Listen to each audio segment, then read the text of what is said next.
Thank you for joining us and welcome to today's presentation regarding the Office for People with Developmental Disabilities, OPWDD's, qualification document for specialized IDD plans. The purpose of this presentation is to provide stakeholders with an overview of the qualification document that is now open for public comment. We've scheduled this opportunity for people to understand the document better, to assist with their review, and to help make meaningful comments during this comment period. We also want to make clear how this document fits into the larger timeline that was published in the IDD transition plan.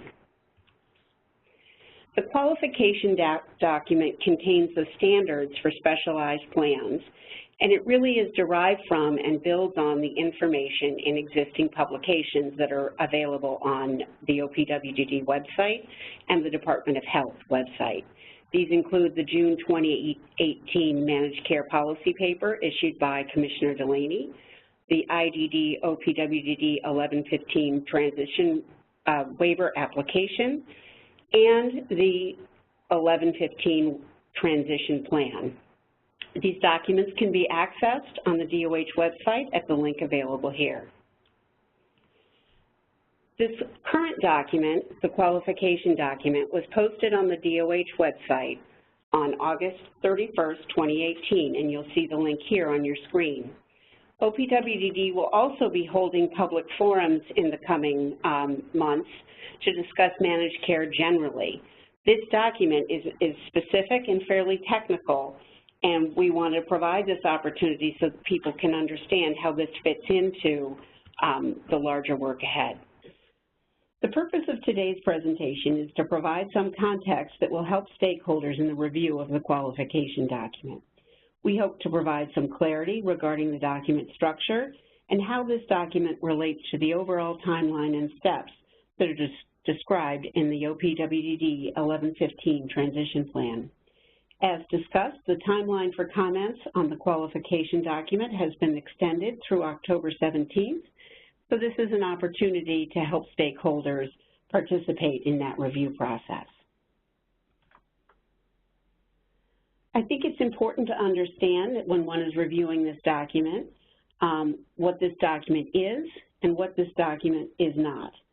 This document tells a potential applicant, in other words, an organization that wants to become a specialized IDD plan, it tells that organization what is different for a SIP-PL, for a specialized IDD plan, that is not the same as a mainstream managed care plan.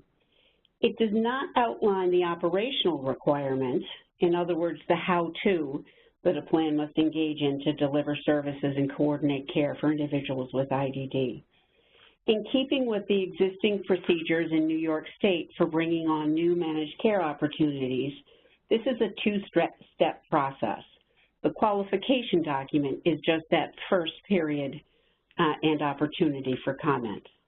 The policy document is that next step that defines what the plan will do, and that really relates more closely to the person's experience in the managed care plan.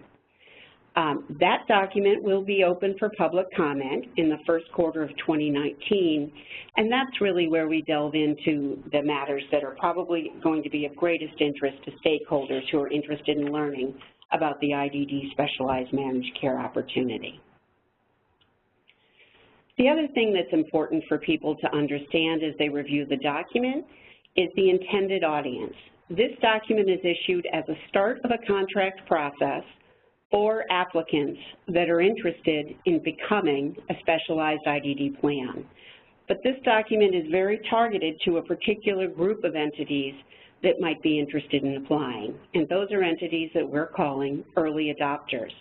If you look at the OPWDD transition plan that is already published, we defined early adopters as IDD-led organizations, so organizations that have a controlling interest by organizations with a history of delivering IDD services in New York State that first apply to be a mainstream managed care plan, which is your typical, what people think of as a health care plan in New York State. Those early adopters began probably almost a year ago, to apply to become a mainstream managed care plan. So those entities that are intent on becoming a specialized IDD plan, these early adopters, that first step is to become a managed care plan and need to meet those requirements. And then in addition, to become the specialized IDD plan, the next step will be responding to this application that describes what will be unique and different in order to make sure that these specialized IDD plans are well suited to meet the needs of the people who enroll. There's a lot of information in the document that will be of interest to stakeholders. One thing that people have asked a great deal about and will be helpful to understand is who can enroll in the IDD plan. So the real focus of, obviously, our specialized IDD plans is to well serve individuals in New York State who are eligible for OPWDD services. That includes individuals who are eligible and enrolled in our HCBS waiver, individuals living in ICS, except for developmental center, and other Medicaid-enrolled individuals who are eligible for OPWDD services. It will include opportunities for individuals with Medicaid and Medicare, also called dual eligibles. Initially, it will not be available to people with third-party health insurance, but ultimately the objective is to make sure that folks with third-party can be enrolled in the SIP program, with the SIP being the specialized IDD plan. So third-party health insurance is a term that is frequently used for comprehensive health insurance that a family may have through its employer. As we delve into the document, the first section, section 1 and 2, provide the context for the release of this document. In other words, how this qualification document fits into the transition that is outlined in both the Commissioner's policy paper and the 1115 transition plan. I would direct stakeholders' review to the organizational capacity section on pages 19 and 22. This is where we discuss the requirements for the plan to be DD-led and the way that a plan must be organized to support the person's choice of care management, either through the plan or through a CCO. So this is an important concept. As folks know, a care coordination organization is the way that we are delivering care management now. For people who choose to enroll in the specialized IDD plan, they can continue to receive care management through their care coordination organization. I would also like to direct folks' attention to the personnel section starting on page 22. This is an example of how the qualification document describes what is unique and different for a specialized IDD plan. So, for example, all plans have medical directors. This plan, the specialized IDD plan, has to have a medical director with experience serving people with intellectual and developmental disabilities. We also have a position that is unique to the specialized IDD plan, and that is a dental coordinator. We've required that because we think it's very important, particularly for people who only receive insurance coverage through Medicaid, to have access to good dental care, and that can be a real challenge for individuals that we serve. As we continue on in the document, there are several sections here that we want to direct folks' attention to for their review. First of all, I want to point folks toward the 3.4 Service Delivery Network requirements. Here's where we list what a plan must have in order to have a sufficient network. I do want to point out that although it is a requirement that there be 2 organizations per county providing a particular service, for example, 2 day habilitation programs, the plan will be required to meet the needs of enrollees and offer choice within their network. So that will mean that the network must be adequate to meet people's needs, which will probably far surpass at least 2. We also are aware that there are very specialized needs within our community, so we want to make sure that networks will be able to serve all people who choose to enroll, whether they be children or no matter what the diagnoses that a person has that qualifies them for OPWDD services. So, for example, a specialization for people with autism would absolutely be required within the network. We would very much appreciate people's comments to help us further develop those network standards. People should also be aware of the continuity of care section.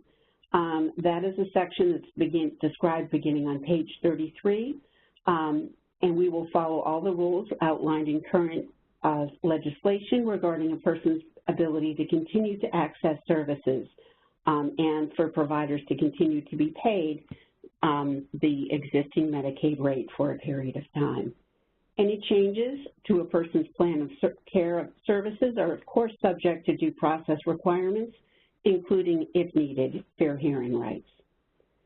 Utilization management is another section that people will be very interested in, beginning on page 36. Utilization management is a technical term that describes the processes that plans must undertake to make certain that services are appropriate and that people are getting what they need. This document outlines the staffing requirements and the requirement to develop policies regarding, for example, discharge planning to make certain that that very important transition happens well for people who enroll in the plan. It also includes requirements for utilization management protocols for self-direction, which will provide continuity for individuals in fee-for-service. In other words, the access and the ability to self-direct services would be the same whether a person chooses to enroll in the plan and participate in managed care or whether they are in fee-for-service. We also want to direct people to the clinical management section. This is where we outline the requirements for the plan to develop policies that will promote better health care and access to clinical services for the people we serve. Clinicians in the field and stakeholders, we very much welcome your input. This is an important quality tool to make sure people are getting the supports that they need. As we move through the document, the next section that I do want to point people's attention to is quality management, beginning on page 44. There are requirements there for an IDD quality management subcommittee that will serve as an advisory body for the board and includes individuals and family members. The work of the Quality Management Committee will be very important and is really one of the major ways that we look to develop and inform our system's move toward value-based payments to make sure that as we move forward, we're getting the flexibility needed for our system in a way that is promoting quality and the services that families and individuals want. The reserve requirements on page 50 are also different, and they reflect that people with IDD have lifelong services, and we are not expecting that there would be tremendous risk for a provider related to the HCBS service because we are following a very lengthy process of retaining the people's current services and payment rates as we move toward, ultimately toward mandatory enrollment. So you'll see that there are different reserve requirements for what are the health care components of the plan and what are the HCBS and specialized IDD services. As we get to the attachments, if you've gotten this far, it is a lengthy document. I do want to encourage people to take a look at these because we hope these will be helpful in understanding some of the broader scope of the OPWDD transition to managed care. So in particular, I would draw your attention to the SIP-PL benefit package and covered services. That's where you really begin to see the types of services that will be available through the plan and how those are accessed. Also, Appendix K is valuable because that's where we outline the populations that are eligible to enroll in the different phases of enrollment. So to help folks review, I think it's important to understand that the review that's underway now is just one step in a process that will be going on for many years to come. It is an important step. So the document you're now reviewing, as we discussed, is a technical document for applicants that ultimately will become part of the contract requirement for these new plans. Once this is finalized, with your input, we will then publish the final application and start that process. The next period that will be open for public comment will be our policy document, which is sort of the next step that really describes not what a plan, how the plan is different, but what the plan needs to do. And I think will be an important document for public comment and people's involvement and engagement, and that will be happening in the first quarter of 2019. As we discussed previously, the comment period for the qualification document is being extended by 2 weeks. This will provide additional time for people who are having a challenge getting through this large technical document. People are welcome to submit comments to the email address identified here, peoplefirstwaiver@opwd.ny.gov. We will be accepting comments through October 17, 2018. We just wanted to point out to everyone that this is just one step in a multi-step process as we begin the development of the specialized IDD plan and the opportunities for managed care for people with IDD. In addition to this document and its release for public comment, there are also public forums that will be scheduled in the next month or 2 months to discuss managed care more generally, and these will include the opportunity to talk about how to support community living, personal control, employment, and the support for family caregivers through the managed care development process. Again, we would like to thank everyone for your comments, and we look forward to working with you for the development of the specialized IDD plans.